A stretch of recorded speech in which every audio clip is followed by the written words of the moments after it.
in this episode of the Vambilies. I think there's been like a proper campaign to make fathers think that they have no role to play. You're not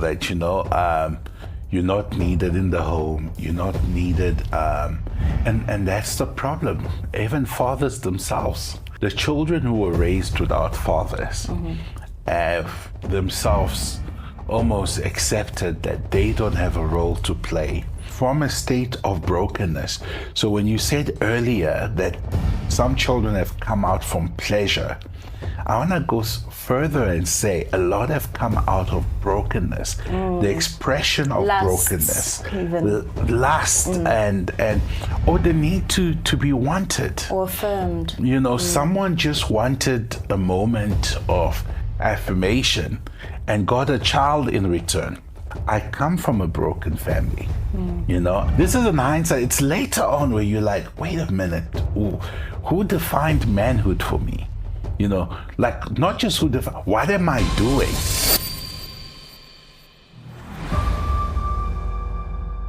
Hello everybody, welcome to the Vambilies. We're so happy that you've joined us once more for another, I don't want to say episode, another conversation with us as the Vambilies. I'm joined as always with a very important person in this season as we discuss fathers and Father's Day, which tends to be controversial in our time, but we're going to get into that.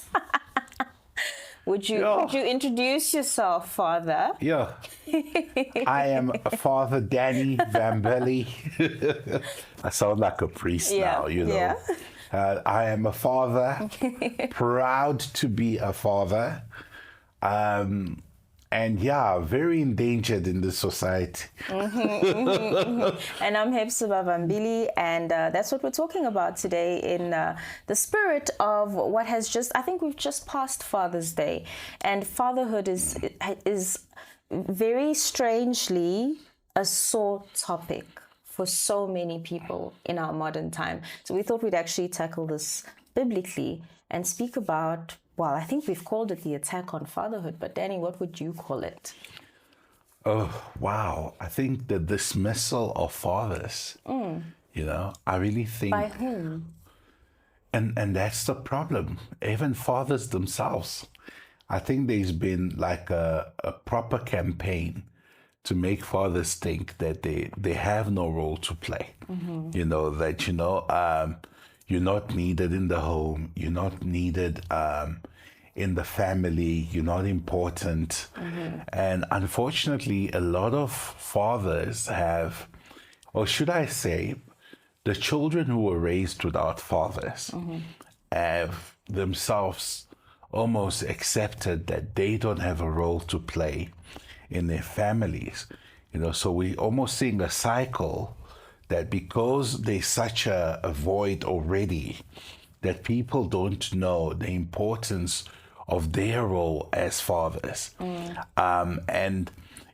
Unfortunately, with the African community, and in Africa now, I'm referring to, the color of the skin and not necessarily the culture, because in a lot of African culture, fathers actually play a very important role, but we are seeing that in different countries, we recording from South Africa, for example, we as a country are having a big problem with fatherlessness, a big problem with just the role of a man. There's all this redefining and for me, unfortunately, I hear it all, and it almost sounds female. We want to attribute the roles that are natural to women towards men, and sadly, it's not working. But I'm also not blaming women, don't get me wrong. I'm just saying a lot of the descriptions you hear of a man must be a bit more emotional, a man must cry. We're like, yeah, they should, but a man must be what is natural to a man, And we've only described it in such evil ways. Maybe if I could just use our children, okay?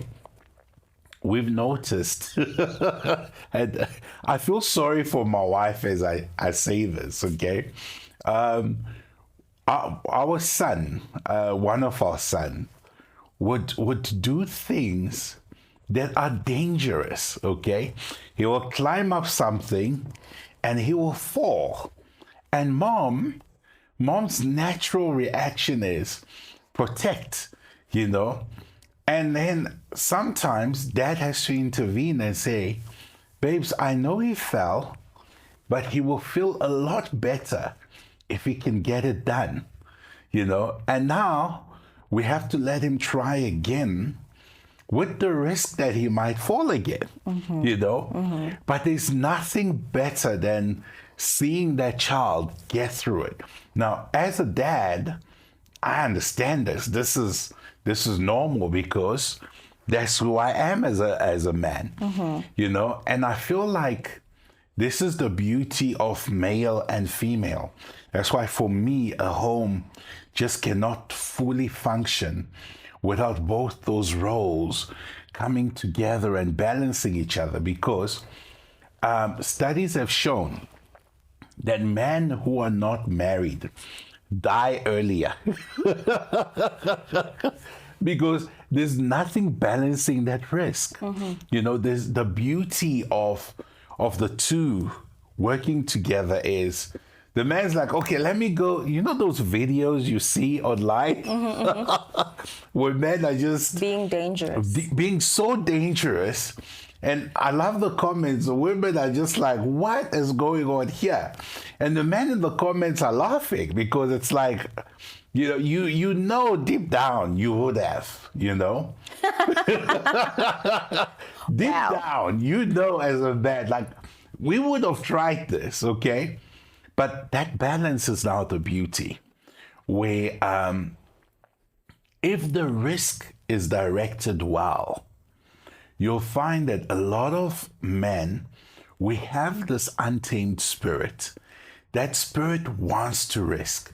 But if you don't have a father to guide you, to say, okay, take the risk in this good way versus taking it in a bad way. Or reckless way. Or reckless way, or a way that can harm you. Same also when you're in a marriage, I think you'd always be like, okay, babes, hold on, all right? I see what you're seeing, but isn't there another way of doing this? And that for me is how I think the Lord intended it to be. I love that you said how the Lord intended it to be, because my feeling about this conversation, especially when we try to tackle it as believers, is we cannot fool ourselves into thinking we can start the conversation now at point O or P in human history.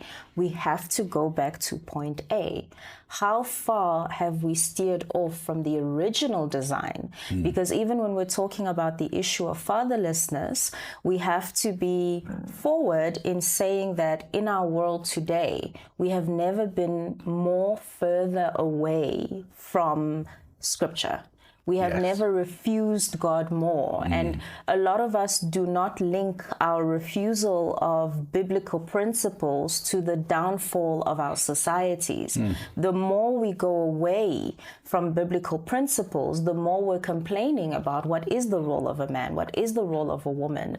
But the truth is we've rejected the original design. And now even the context in which we're having these children does not prepare a home where there's a present parent.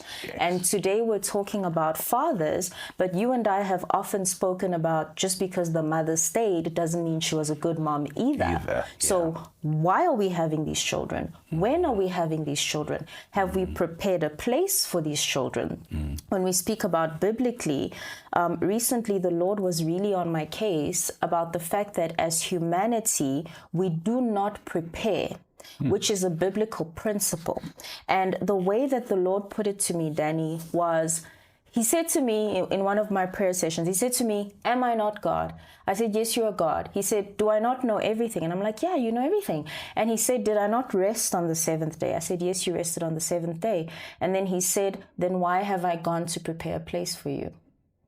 He said, I'm teaching you principles, because that scripture didn't need to be there, that I have gone to prepare a place for you. But it was to teach you guys that when things are coming, and this is why the prophetic and prophecy exists, I will give you an inkling of it so that you can prepare for that thing. And it made me think of, when we're pregnant and we're expecting a child, we want to know the gender because we want to prepare. We want the clothes that match. Some of us start moving homes because we want more space for that child. And I think that a child that is planned for is a child that is loved, specifically when it's planned for biblically. And the onus is upon us as parents to prepare a structure of family, community, marriage, because we're talking biblically, right? Why do we say marriage? Because those two people intend to stay together forever. I actually saw someone giving a very good analogy of marriage, even though in this world where even the reasons and the ways we're getting married are not always biblical, the reason to get married is the same reason you put on your seatbelt when you get into your car. If there's so many accidents, what's the point of a seatbelt, If there's so many divorces, what's the point of a marriage? The point is that you intended to give that child a present parent, because we would assume that before you make a commitment as important and as binding as marriage, you've talked about children. You've talked about what you want within that child, or within that the context of family, what you're trying to build. One of the issues with our society is children are a result of pleasure and not purpose and planning.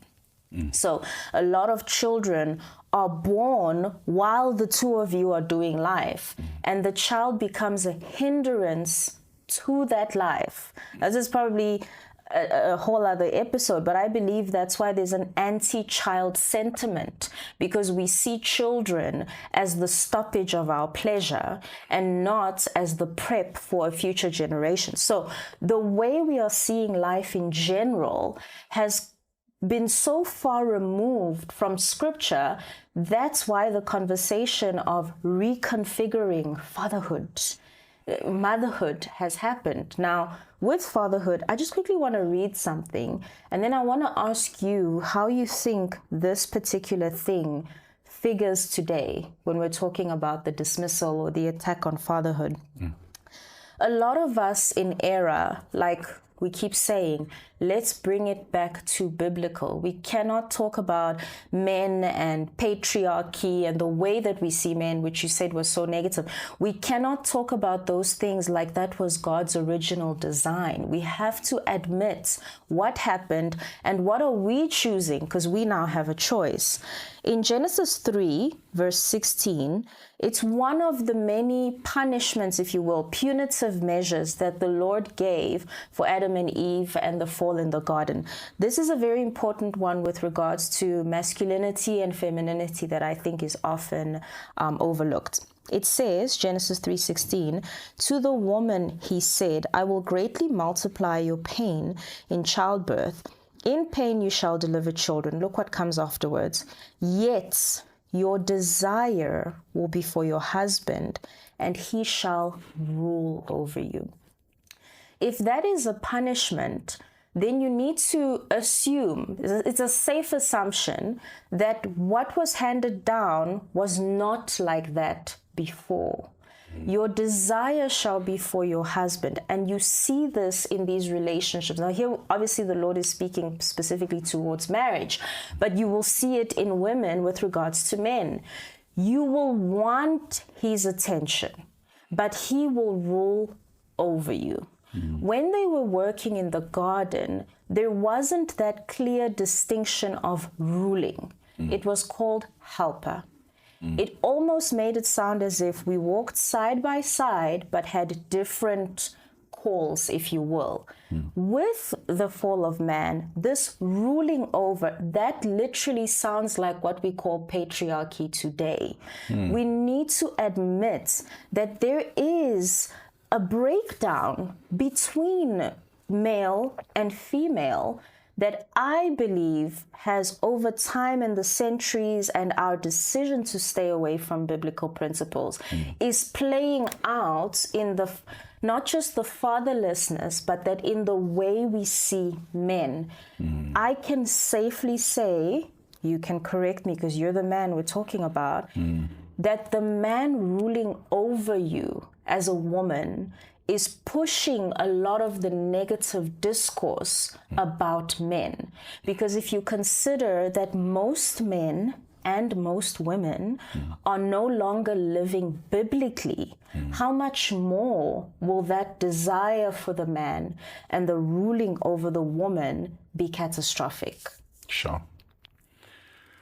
I would love to almost not just second you, but I think we've not acknowledged, as starting off as believers, that there's an undoing that we need to do, and what are the tools that we need to undo with. Okay? It's almost like we've seen a problem play out, and from a state of brokenness. So when you said earlier that some children have come out from pleasure, I want to go further and say a lot have come out of brokenness. The expression of brokenness, lust, and or the need to be wanted or affirmed. You know, someone just wanted a moment of affirmation and got a child in return. You get me? Where someone does not have the backing of their family, and or a man is trying to prove their manhood through the brokenness of sleeping with many women, you know, and before you know it, the results are a child. And now we don't stop and say, first of all, this thing that we're using to define ourselves, both as men and women, but in this case, let me focus on men. In fact, let me start with my own upbringing. You know, so I hate the fact that when people see you and I sitting here as a couple, the idea is almost like, they talking because they married. You know, so it's almost like very dismissive to think you're not considering where we come from as people. You know, and in my case, I come from a broken family. You know, I come from an upbringing where I didn't have my biological father in the house. You know, and when you come from that upbringing, there's a rejection that you have in your conscience of like, why did my father not want me? You know, and as you grow up now, in my case, I was blessed enough to have a second father who unfortunately also passed on, you know. But even with my second father, because my mom got remarried, the love I wanted from him, I felt was performative. I felt like I needed to perform for that love, you know. So by the time he passes on, I latch on to male figures that I was not seeing on TV.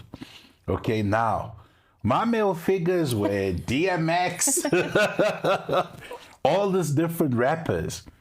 And as a child, I didn't even know those are my male figures. This is in hindsight. It's later on where you're like, wait a minute, who defined manhood for me?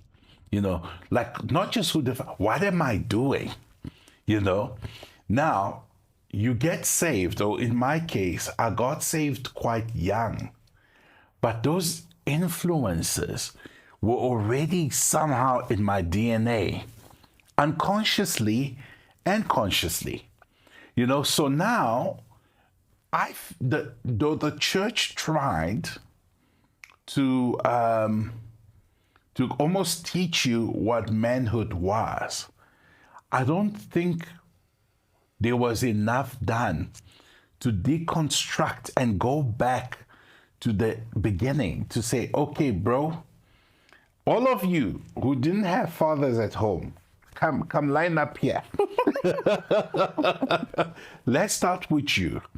Because for me, I believe as I grew up, I began to notice some things. I'm like, oh, I remember going to buy a Miles Monroe book on men because at home there were so many women and my voice could not be heard.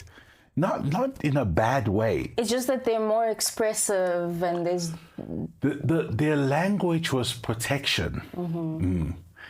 And the language of protection does not make space for the language of adventure. Okay, that thing you were saying in the beginning of risk versus safe. Safe, yes. Because I'm trying to tell my mom, I've seen an opportunity over there, but there's danger. No, my child, I need to protect you from danger. But I think as a dad, now when I look in retrospect, as a dad, when my son is pointing out to danger, I'm like, okay, how do we mitigate the danger? How can we do the same thing? But still let him go. And still let him go.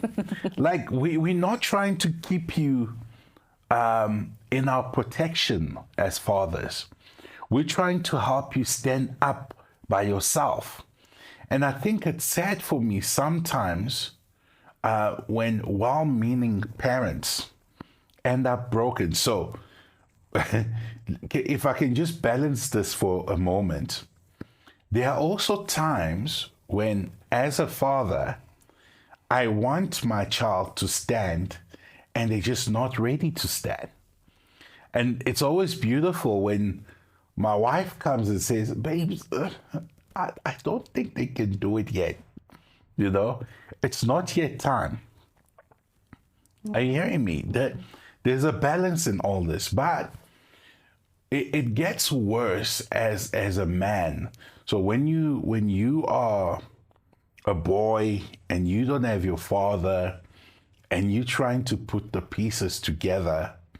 Now, luckily for me at home, we didn't have this men are evil voice the whole time. My mom has never, till this day, later in my 20s, she sat down and told me what happened between them, but she was never a negative voice, so at least at home, I didn't have that.